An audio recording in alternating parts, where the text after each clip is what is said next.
Troisième message, donc, sur la transfiguration. Ça vaudrait la peine d'écouter les deux premières avant d'écouter celle-ci. On est en Luc chapitre 9. Et je vais lire tout de suite Luc 9. En répondant cette fois à la question, vous pouvez le trouver dans le livret, donc qui est là, 9, 24 à 33. En répondant tout de suite à la question, à quoi ressemble la vie à venir? Qu'est-ce que ce texte nous dit sur ce qui viendra après notre mort, après le retour de Jésus? Luc 9, 24. Celui qui voudra sauver sa vie la perdra, mais celui qui la perdra à cause de moi la sauvera. Que sert-il à un homme de gagner le monde entier s'il se perd ou se détruit lui-même? En effet, celui qui aura honte de moi et de mes paroles, le Fils de l'homme aura honte de lui quand il viendra dans sa gloire et dans celle du Père et des saints anges. Je vous le dis en vérité, quelques-uns de ceux qui sont ici ne mourront pas avant d'avoir vu le royaume de Dieu. Environ 8 jours après avoir dit ces paroles, Jésus prit avec lui Pierre, Jean et Jacques et il monta sur la montagne pour prier. Pendant qu'il priait, l'aspect de son visage changea et son vêtement devint d'une blancheur éclatante. Et voici que 2 hommes s'entretenaient avec lui, c'étaient Moïse et Élie. Apparaissant dans la gloire, il parlait de son prochain départ qui allait s'accomplir à Jérusalem. Pierre et ses compagnons étaient accablés de sommeil, mais restés éveillés, ils virent la gloire de Jésus et les 2 hommes qui étaient avec lui. Au moment où ces hommes se séparaient de Jésus, Pierre lui dit, « Maître, il est bon que nous soyons ici, faisons 3 abris, un pour toi, un pour Moïse et un pour Élie. » Il ne savait pas ce qu'il disait. Il parlait encore quand une nuée vint les couvrir. Les disciples furent saisis de frayeur en les voyant disparaître dans la nuée. Et de la nuée sortit une voix qui dit, « Celui-ci est mon fils bien-aimé, écoutez-le. » Quand la voix se fit entendre, Jésus se retrouva seul. Les disciples gardèrent le silence et, à cette époque-là, ils ne racontaient rien à personne de ce qu'ils avaient vu. J'étais un peu plus loin que ce qui était prévu, mais c'est pas grave. Qui est la personne la plus célèbre que vous ayez jamais vue? On peut entendre? Qui est la personne la plus célèbre que vous ayez jamais vue? La reine d'Angleterre. Tu l'as vue de tes yeux. Ok, passons. Oui? Pardon? Taylor Swift. Un concert ou dans un resto, dans un café? Le roi Philippe. Ouais. Je l'ai vu aussi passer un moment. Ouais. Alors, on a tous vu, je pense, des gens célèbres, des présentateurs de télé, des sportifs, voilà, parfois, juste en passant comme ça dans la rue. Un beau moment. Un moment mémorable, on s'en souvient, et oui, on pense que c'est un moment qu'on voudrait prolonger parfois en disant « Ah, si seulement j'avais su dire quelque chose, j'ai beaucoup aimé ton album, je te vois beaucoup sur les timbres, voilà, quelque chose qui serait un peu mémorable. J'aurais peut-être mieux profité de ce moment avec cette personne célèbre et glorieuse. » Mais alors, pour Pierre, Jacques et Jean, la personne la plus célèbre, ou les personnes les plus célèbres qu'ils avaient rencontrées, c'était sans doute Moïse et Élie. Mais ce serait incroyable pour eux de les voir. Des héros de l'Ancien Testament. Mais, bien sûr, Jésus les a éclipsés, surtout ce jour-là, dans sa gloire. Les voilà en présence de la véritable grandeur. Nous allons parler aujourd'hui de la compagnie de Jésus, être en sa présence, pendant que nous nous concentrons sur l'au-delà. Et c'est le sujet de ce 3e message. Hier, nous avons commencé à voir la grande différence qu'il y a entre Jésus, d'une part, et ses disciples, d'autre part. Le premier message nous mettait devant la gloire incomparable de Jésus. Il n'y a personne d'autre comme lui. Si élevé, si grand, si majestueux, formidable. Et puis dans ce 2e message, vous n'avez pas senti la déception en voyant ces disciples minables, ignorants, incapables, incrédules. Et on se dit quand même, Jésus mérite mieux que ça. Et donc si on regarde cette divergence qu'il y a entre Jésus d'une part et les disciples d'autre part, il n'y a qu'une seule conclusion. On va dire, lui ne veut pas avoir envie d'eux. Mais en réalité, ce sont ses disciples même que Jésus a choisis et aimés et pour qui il va mourir. Il dit génération incrédule et perverse, mais il ne dit pas bon, c'est fini les gars, je vais trouver d'autres disciples. En réalité, ce sont eux qu'il veut. Et les différences entre le Fils glorieux et les disciples faibles sont vraies, sont de vraies différences, des réelles différences.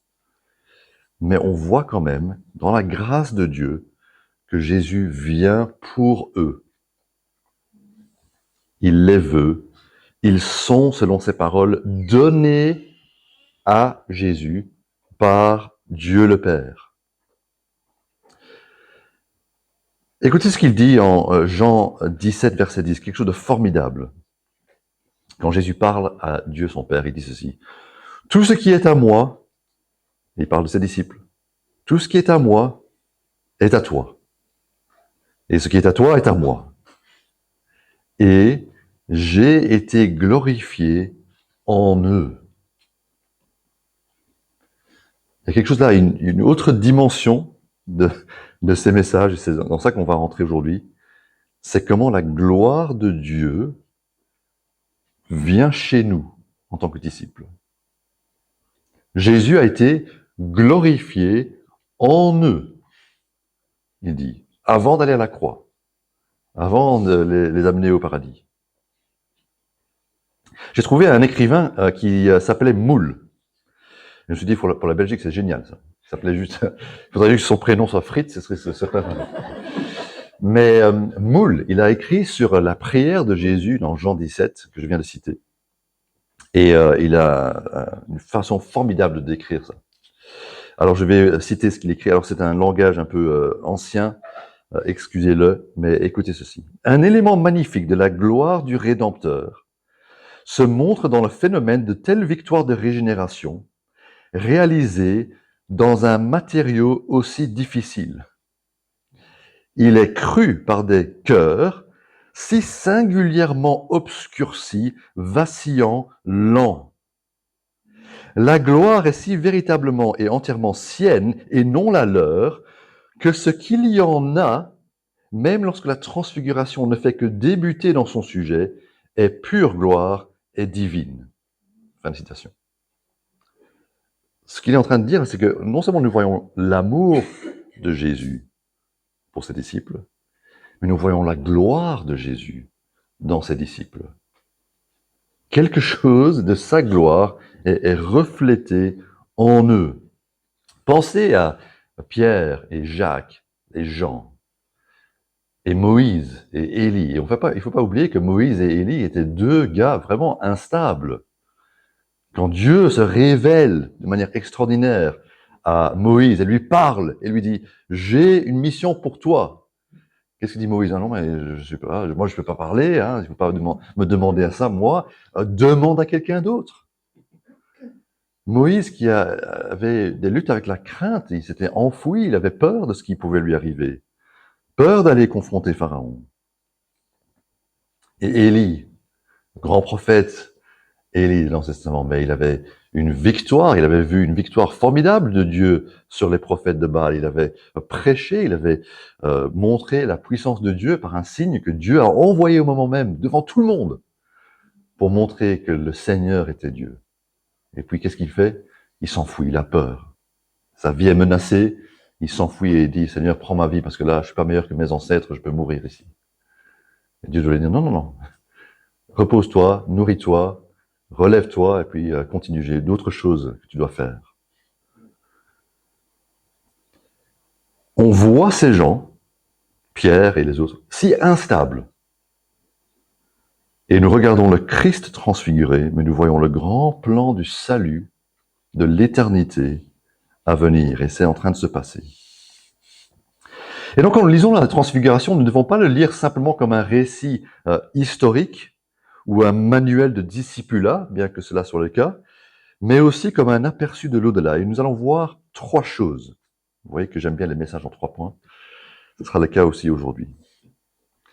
D'abord, nous sommes sauvés pour la vie à venir. Nous sommes sauvés pour la vie à venir. Verset 24 parle de ceux qui seront sauvés. Celui qui voudra sauver sa vie la perdra, mais celui qui la perdra à cause de moi la sauvera. Il ne s'agit pas seulement de ne pas mourir, parce que vous pourriez prolonger votre vie présente en voulant la sauver, et puis la perdre pour toujours. De même, vous pouvez perdre la vie pour Jésus, et puis découvrir que vous êtes finalement sauvé, que vous l'avez sauvé, votre vie. Pensez à un petit prix que vous devez payer pour une fête énorme. Ce voyage dont vous avez toujours rêvé faire, tu peux garder ton argent et ne pas y aller. Mais tu n'auras pas de vacances. Ou alors tu dépenses ton argent, tu le perds dans ce sens, mais tu gagnes l'expérience d'être en vacances avec ta famille, avec tes bien-aimés. Il y a une vie qui nous attend dans l'au-delà, et elle vaut le coût que nous avons à payer dans les pertes que nous avons à subir maintenant. Au-delà de nos frustrations présentes, au-delà de nos joies présentes, il y a quelque chose qui dépasse entièrement notre expérience. Et nous devons tout investir pour y arriver, plutôt que tout investir dans cette vie, comme si c'était cette vie-ci qui était la plus importante. Cette vie n'est pas la seule pour laquelle nous avons l'espérance. Nous avons l'espérance de la vie à venir. Et peut-être que, influencé par notre milieu et par l'entourage, on pense beaucoup à voilà, qu'est-ce que le Seigneur nous apporte dans cette vie. C'est vrai qu'il nous apporte beaucoup de choses, mais c'est pas la fin. C'est pas le tout, cette vie. Nous devons regarder au-delà. Il nous donne de mourir une seule fois, après quoi vient le jugement, dit Hébreux 9, 27. Et donc, c'est maintenant que ça se joue. Il n'y a pas un retour ou une réincarnation et un deuxième essai, un troisième essai, un quatrième essai. C'est cette vie-ci qui nous permet de faire le bon choix et d'être prêt alors pour le jugement. D'ailleurs, il faudrait faire attention à ne pas utiliser de langage issu de fausses religions. Quand on dit, ah oui, dans une autre vie, il était plombier, ou peut-être dans son ancienne vie, il a fait ceci ou cela, ou peut-être qu'avant, j'ai fait beaucoup de mal et maintenant ça me revient, c'est le karma, etc. Ça, c'est tout d'autres religions. Je dirais même pas que je suis zen, je dirais que j'ai la paix du Seigneur. Pourquoi est-ce qu'on emprunte des expressions des autres religions? Mais on ne croit pas à la réincarnation. Dieu a dit, il y a une vie, et puis il y a le jugement. Et Jésus a été très clair en disant ici, il viendra un moment où le Fils de l'homme viendra dans sa gloire, et la gloire du Père, que nous voyons ici dans la transfiguration. Et quand il viendra, il sauvera ceux qui l'ont attendu, et il jugera toute personne qui a vécu, et il condamnera ceux qui sont opposés à lui. D'ici là, tous les êtres humains ne vivront pas jusqu'à 80 ans. Certains mourront jeunes, mais aussi il viendra un moment donné où Jésus interrompra l'histoire de l'humanité, que vous ayez 20 ans, 40 ans, 60 ans, parce qu'il dira c'est le moment pour sa venue. Pour ceux qui ont la confiance en Christ, bien sûr, ce sera un moment formidable parce que nous serons amenés à lui. Et qu'est-ce que nous allons vivre à ce moment-là? Un soulagement de notre douleur, le repos de notre travail. Je pense à quelqu'un comme Maggie, dont j'ai mentionné hier. Tard dans sa vie, elle prenait soin de son mari âgé, qui était moins mobile, s'occupait de lui. Quand il est décédé, elle a eu beaucoup de douleurs, douleurs émotionnelles bien entendu, mais aussi elle a commencé à avoir des problèmes de santé elle-même. Elle est décédée lundi passé. Et pour elle, elle est libérée de son corps et de cette douleur présente pour être dans la joie inexprimable au ciel, auprès de celui qui l'a aimé et qu'elle a aimé, le Seigneur Jésus. C'est quelque chose qui nous dépasse. Et il y a la gloire. La gloire qui est présente dans ce monde de transfiguration, sur le moment de la transfiguration. est quelque chose qui appartient à l'autre dimension, à la vie à venir. Et en Jean 17 aussi, verset 24, Jésus dit, Père, je veux que là où je suis, ce que tu m'as donné soit aussi avec moi, afin qu'il contemple ma gloire, la gloire que tu m'as donnée parce que tu m'as aimé avant la création du monde. Qu'est-ce qu'il désire pour ses disciples? Il désire leur bonheur céleste. Le ciel, d'être dans sa propre présence, dévoilé pour toujours, comme ils ont vu sa gloire à ce moment-là, qu'ils puissent la voir pour toujours. Lorsqu'ils prient cela, vous savez, c'est pas simplement oh, j'aimerais une pause, j'aimerais un peu souffler, ou j'ai hâte d'avoir une couronne. Il est en train de penser à eux. Il est en train de penser à ce qui serait leur plus grand bien. C'est ça qu'il demande, pour que ses disciples puissent être dans sa présence éternelle. Et Dieu est la priorité, Dieu doit être la priorité pour nous. Il y a beaucoup à attendre, il y a beaucoup à désirer. Et nous ne devrions pas être ceux qui sont les plus satisfaits de notre sort aujourd'hui. Même si aujourd'hui votre vie est confortable, vous avez une belle maison, vous avez un bon métier, vous avez une belle famille, vous avez beaucoup d'amis, soyez reconnaissants. Mais nous devons aussi avoir hâte de quelque chose de mieux. Et je pense que quand on souffre, on a peut-être plus hâte d'aller au ciel, plus hâte d'être délivré. Quand les choses vont bien, alors peut-être que on pense plus que ben voilà, ça peut attendre parce que je profite des choses que Dieu m'a données. Mais néanmoins, les êtres humains aiment regarder vers l'avenir, n'est-ce pas? Je ne sais pas ce qui est à l'horizon pour vous. La Coupe du Monde, ou un jour férié, le 21 juillet. Après la Coupe du Monde, on pourra célébrer la victoire de la Belgique pendant un jour sans travail. Ou peut-être le mariage d'un ami, vous avez une fête qui vous attend plus tard dans cet été. C'est un peu, on a hâte, on regarde vers ce qui vient et on dit, ah oui, on a du plaisir, on anticipe. Mais ce sera probablement un peu décevant. Des choses qui nous font plaisir en anticipant, finalement, bon, ouais, c'était un peu nul, ou c'était pas aussi bien qu'on avait pensé. La Belgique a été éliminée, il a plu le jour du 21 juillet.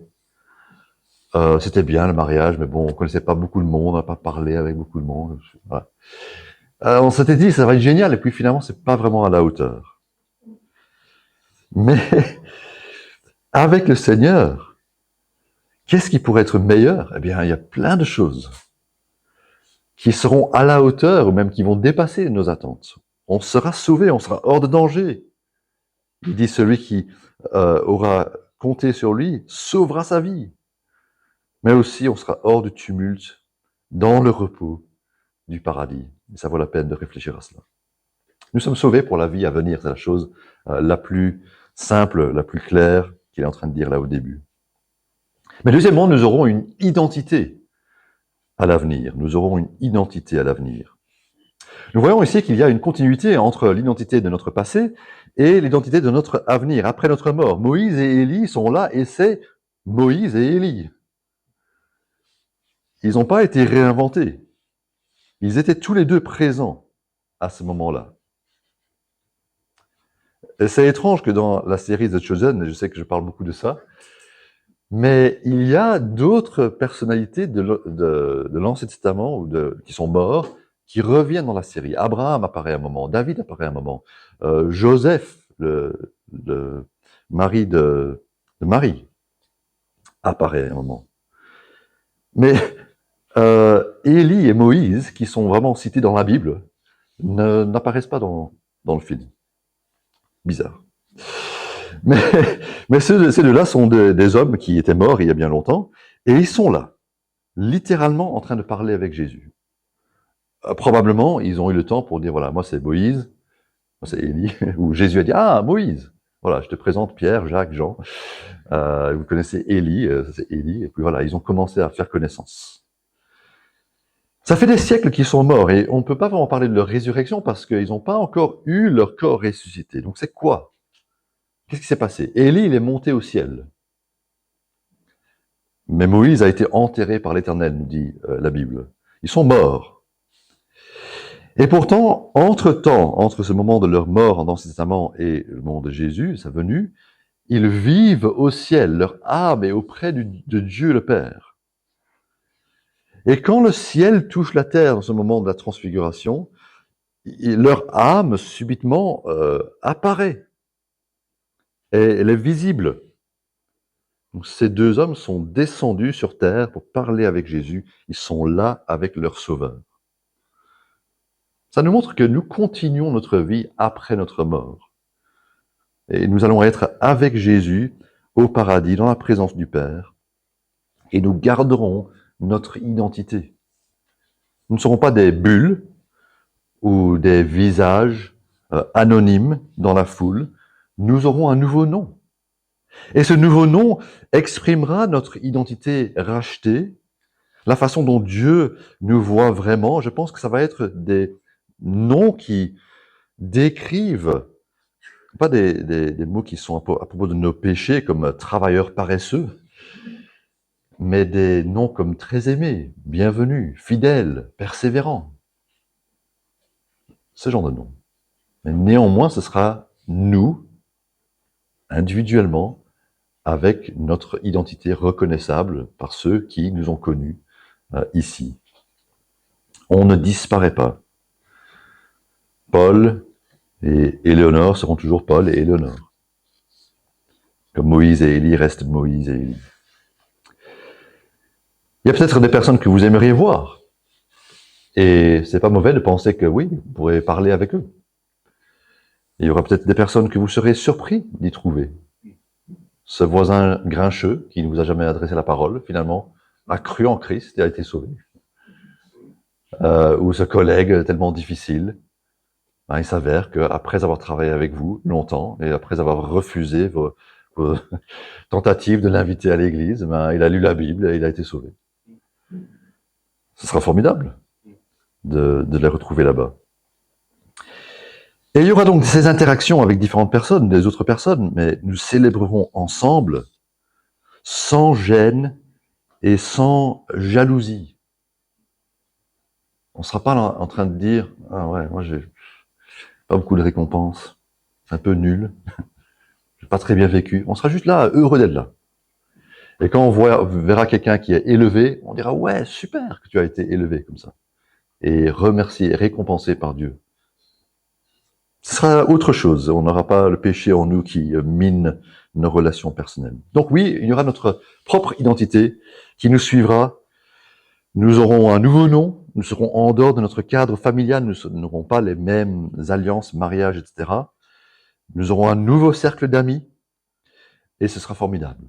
J'ai lu un article qui parlait de, ça c'est un peu imaginé, c'est pas nécessairement décrit dans la Bible, mais de reconnaître notre épouse et de la voir, plus être mariée bien sûr avec nous, mais transformée et glorieuse, que ce serait quelque chose que les maris auraient envie de voir, et d'ailleurs les épouses pour les maris aussi, tellement la différence sera nette et grande par rapport à ce que nous avons été. Et nous allons voir en fait la finalité, la perfection de l'œuvre de Dieu dans sa vie, ce qui nous amènera à glorifier Dieu, en disant oh, Dieu est vraiment formidable. On l'aura aperçu ici quelque part, dans la sanctification, mais là ce sera le produit final quelque part. Nous aurons une identité à l'avenir. Et puis troisièmement, nous aurons l'honneur et la gloire à venir. Au verset 26, en réalité, celui qui aura honte de moi et de mes paroles, le Fils de l'homme aura honte de lui quand il viendra dans sa gloire. Le résultat de l'histoire, de toute l'histoire humaine, de chaque individu, de chaque vie humaine, c'est soit de la gloire, soit de la honte. Qu'est-ce que nous aurons? La gloire et l'honneur ou la honte? Jésus soit aura honte de nous, ou il sera fier de nous. Et s'il est fier de nous, nous participons à sa gloire. J'ai eu une expérience un petit peu comparable à cela. Il y a quelques années, j'étais à une conférence pour une œuvre missionnaire qui s'appelait Opération Mobilisation. Et c'était les 40 ans de l'œuvre. Il y avait donc 40 ans auparavant un homme qui s'appelait George Verwer qui avait commencé cette œuvre missionnaire. Il avait vu grand. Il a commencé en Amérique, il avait commencé à aller au Mexique pour partager la bonne nouvelle. Et puis il s'est dit, en fait, on devrait aller partout. Et cet homme a été pris d'une fougue pour le Seigneur, vraiment une passion pour le salut des âmes. Alors, qu'est-ce qu'il a fait? Il a recruté des gens. Des jeunes il y avait des milliers de jeunes qui sont allés passer leur été, parfois une année, dans des pays différents, annoncer la bonne nouvelle. Et pendant 40 ans, George Verwer a conduit ce mouvement pour que ça se développe sous, bien sûr, le Saint-Esprit, l'impulsion du Saint-Esprit, développer une œuvre vraiment mondiale d'évangélisation. Extraordinaire. Alors ce moment de 40 ans, c'était une fête pour George Verwer. Et on a senti que mes parents avaient travaillé avec lui il y avait longtemps, donc ils sont venus. Moi, j'étais là avec eux. Plein de gens se sont rassemblés. Des centaines de personnes étaient réunies pour ce moment spécial. Et la plupart du temps, en fait, on parlait de l'évangile et de Dieu et de l'évangélisation. On parlait du Seigneur. Il y avait un moment, une réunion, où on parlait vraiment de lui. Il est venu devant. Et bien sûr, on sentait que tout le monde l'aimait. Tout le monde avait été quelque part influencé par lui, conduit par lui, embauché par lui, voyait son exemple, suivait son exemple, admiratif, etc. Donc c'était lui, quelque part, qui était à ce moment-là glorifié, si je peux dire ça comme ça. Mais qu'est-ce qu'il faisait? Il disait, ah oui, mais est-ce que Dale retournait dans la salle? Ouais, et puis il disait, ouais, ça. Toi, on a travaillé ensemble en Amérique, tu te souviens? Et puis il disait, mais un autre frère indien, il donnait un nom. Il disait, oui, tu te souviens, nous, on avait été dans la première équipe qui avait été là. Il a travaillé tellement longtemps avec nous là-bas.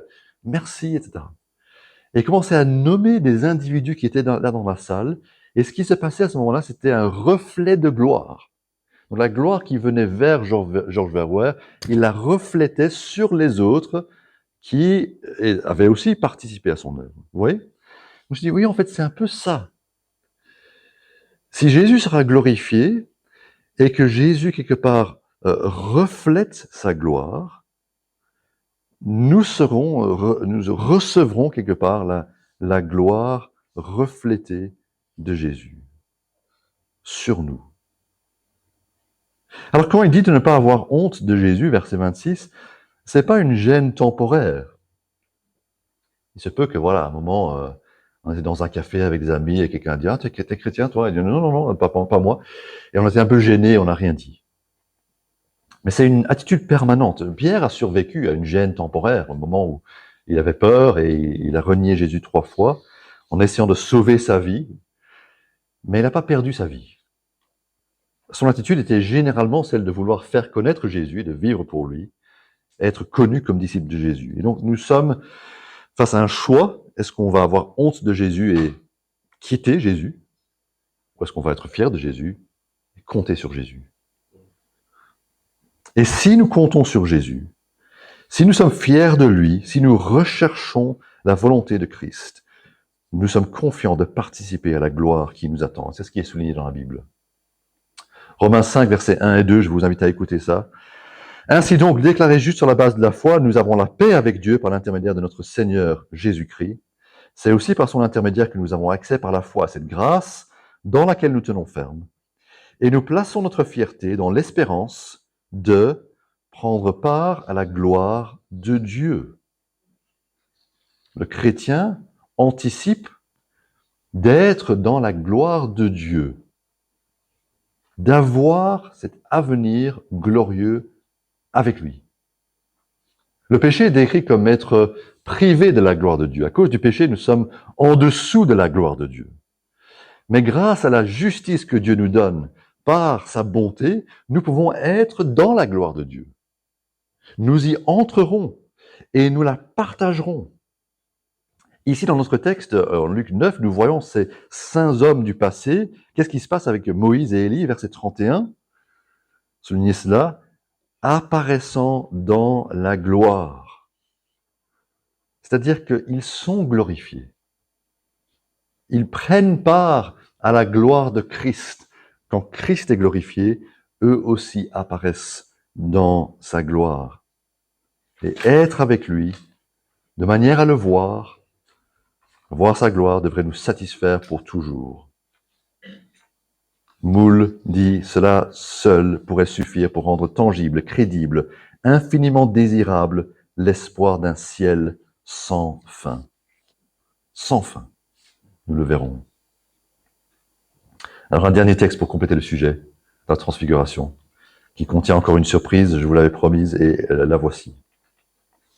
2 Corinthiens 3, et c'est sur la dernière page de votre livret, 2 Corinthiens 3, 12 à 18, qui parle de notre espérance. Puisque nous avons une telle espérance, nous faisons preuve d'une grande assurance. Nous ne faisons pas comme Moïse, qui mettait un voile sur son visage pour que les Israélites ne fixent pas les regards sur la fin d'une réalité passagère.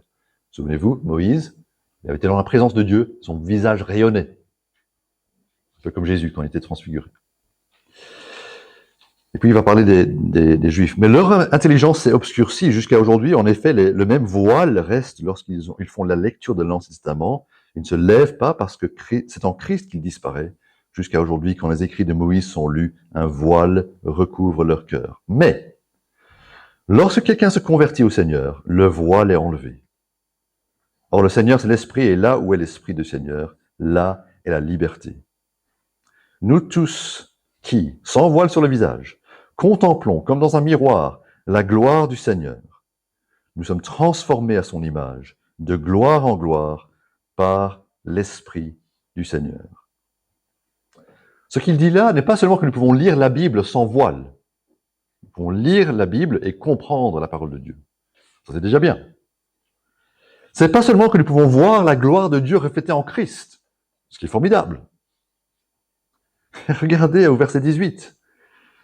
Nous sommes transformés de gloire en gloire. Et c'est là le truc extraordinaire. Il ne dit pas on est transformé de nul à passable. Ou on est transformé de nul à un jour, vous allez voir, on va être glorifié. Mais nous avons la gloire et nous continuons à avoir de plus en plus de gloire jusqu'à la gloire. Donc ce qui s'est passé là, c'est que Dieu, dans sa grâce, nous a vus. Nous étions pitoyables, méprisables, nuls. Mais au moment de notre salut, au moment où nous avons été justifiés par sa grâce, par sa bonté, il nous a glorifiés. Il nous a accordé la gloire d'être ses fils et ses filles. Une nouvelle créature. Et donc on n'est pas des minables, exécrables, etc. On est des saints. On est des bien-aimés du Seigneur. On est ses enfants. Jésus a dit, j'ai été glorifié en eux. Ça va ? Donc, il est glorifié en nous. Nous sommes de gloire et nous passons de gloire en gloire.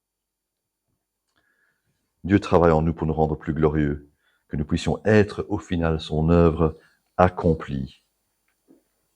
Comment le faire ? Nous tous, nous contemplons comme dans un miroir la gloire du Seigneur et nous sommes transformés. Pas nous serons transformés, nous sommes transformés à son image, de gloire en gloire. Et donc nous comprenons que la transfiguration était un événement historique dans la vie de Jésus. Mais c'est aussi ce qui se passe en nous. Nous sommes transfigurés. Nous sommes en train de vivre la transfiguration au quotidien pendant que Dieu nous transforme jusqu'à la fin, quand nous serons instantanément perfectionnés et transformés. La métamorphose sera complète et nous serons aptes à être dans sa glorieuse présence. Jésus est infiniment glorieux et beaucoup plus grand que n'importe quelle personne célèbre qu'on pourrait croiser et qu'on veut s'approcher d'eux. Et on serait fier d'avoir passé un peu de temps avec quelqu'un de célèbre. Jésus est beaucoup mieux que ça. Alors la fin. La fin, ça sera comment ? Comment est-ce que vous imaginez la présence glorieuse de Dieu, être dans la nouvelle création. Un stade, je pense que souvent j'ai imaginé ça comme ça, parce qu'un stade c'est quelque part où il y a beaucoup de monde. On peut imaginer Jésus au centre du stade, comme dans les grands concerts, voilà. Mais c'est trop de monde pour un stade. La Bible parle d'une ville. En disant, on entrera tous dans une ville. Aussi une image, bien entendu. La Bible parle aussi des villes. Il y aura plusieurs villes dans lesquelles nous allons habiter. On ne sait pas exactement dans quel format ça va être, mais il y aura cette communion constante avec Dieu. Je veux souligner ça parce que l'image que je vais donner maintenant va être plus à court terme. Mais on sera toujours en communion avec Dieu. Partout on sera, et on ne sait pas exactement comment ça peut être possible, mais ce sera possible. On verra sa face et on sera dans sa présence. Mais imaginez, si vous le voulez bien, quelque chose que j'ai eu comme image de ce que ça pourrait ressentir, à quoi ça pourrait ressembler. Sachez que si on est extraverti, on aime toujours être avec d'autres personnes, mais quand on est introverti, on veut parfois être seul. On veut pas toujours être dans des grandes files, dans des grandes foules. Ça va. Et ce sera pas barbant. Il y aura jamais des moments barbants comme ça. Mais parfois, on sera dans une foule, et peut-être parfois on sera plus à l'écart, plus seul ou à quelques-uns. Donc, je me suis imaginé avec Tom et Steve, qui est un ami pasteur à Bruxelles aussi, un ami de plus de 20 ans, dans la vie à venir, dans le monde à venir, en train de causer. Ah tiens, voilà, on se retrouve, comment ça va, etc. Génial, c'est formidable ici, hein, voilà. Et on serait en train de causer, de rire et de se souvenir de choses qu'on a vécues. Puis on a d'autres personnes qui sont là, à côté de nous, peut-être, voilà, tiens, toi c'est qui? Ah, Daniel! Ah, le prophète Daniel! Waouh, enchanté! C'est Paul, Tom, Steve. Et à côté, une femme, et elle s'appelle, je sais pas, Mélanie ou quelque chose comme ça, et elle dit, en fait, moi j'étais la femme samaritaine avec le puits, Jésus. Waouh, super, ah ouais, cool. Daniel, je dois dire, moi j'étais épaté par tes histoires. Quand j'étais enfant, Daniel dans la fosse au lion, c'était toi, ce fois. Waouh. Tes prophéties, je dois dire, il y avait des choses que je comprenais pas trop, hein, mais voilà, merci en tout cas de les avoir écrites. Et toi, Mélanie, ben, c'est extraordinaire. Ton témoignage, tu es la première personne à qui Jésus a dit qu'il était le Messie, et tu as évangélisé tout ton village. Génial, hein, c'est formidable. Nous, on est du 21e siècle, donc voilà, on était ensemble en Belgique, etc. On a évangélisé, on a fait ce qu'on a pu. C'était avant le retour du Seigneur. On raconterait un peu notre vie. Et puis le Seigneur Jésus arrive, lui-même, en personne. Il a un corps humain, mais il est de la même taille que nous. Mais évidemment, il éclipse tout le monde. On n'est plus en train de dire, tiens, Mélanie, comment ça va, Daniel? On serait juste épaté de le voir avec nous, ok? Il est là, il dit, ah, salut, je peux me joindre à vous? Ouais. Ben ouais. Et tous les regards alors sont rivés sur lui. Et je me suis imaginé en train de dire, voilà, alors moi c'est Paul, Tom, Steve, tu les connais évidemment, tu nous as sauvés. Voilà, je dirais quelque chose, je ne sais pas ce que je dis, ce serait un peu comme Pierre. Et qu'il cause avec nous, je sais pas, un quart d'heure. Disons un quart d'heure. Ce serait assez pour, à mon avis, 5 ans. Je serais en train de dire, ah ouais, mais je me souviens, je parlais avec Jésus, hein. Il m'a parlé avec moi. Hein. J'étais avec moi. Et il m'a dit, il m'avait dit une phrase, c'était formidable. Pendant 5 ans, je pourrais parler à des dîners, à des repas. Ouais, moi j'ai parlé avec lui, hein, et Tom était là, hein, Tom. Et on aurait ces souvenirs. Mais évidemment, c'est pas que 15 minutes. Ça va, c'est pas que 15 minutes. On aura beaucoup plus de temps et on aura une communion éternelle. Mais je pense que dans ce petit format, ça me ferait tellement de bien. Pensant à ça, je me suis dit, ça me ferait tellement de bien qu'on comprend en fait ce qu'on désire vraiment. Ce dont on a vraiment hâte, c'est de ça. Et c'est à ça que ressemble la transfiguration pour Pierre, Jacques et Jean. Dans sa présence, en train d'éclipser Moïse et Élie, de voir Jésus dans sa gloire et de dire « Ah, il est bon qu'on soit là, Si seulement on pouvait prolonger ce moment, ce serait le paradis. Père Céleste, nous voulons te remercier parce que ce que tu nous réserves dépasse toute compréhension, toute expérience. Oui, nous avons déjà goûté que tu es bon, tu nous as fait grâce, tu nous as élevés, quelque part tu nous as glorifiés, tu as montré ta gloire et ta splendeur envers nous. Et en nous, comme nous l'avons chanté, nous ne sommes plus ce que nous étions parce que tu nous as transformés déjà par ton Saint-Esprit. Mais nous avons hâte d'être dans ta sainte présence et de pouvoir profiter pour toujours de la gloire à venir. Permets, Seigneur, que nous puissions glorifier Jésus déjà maintenant, vivre pour lui, ne pas avoir honte de lui, être fier de lui et être prêt à le faire connaître à ce monde en détresse pour que d'autres personnes qui aujourd'hui sont perdues puissent se tourner vers lui dans la foi et la repentance et recevoir ton salut.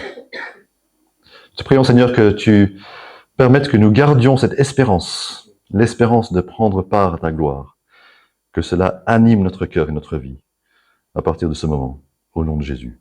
Amen.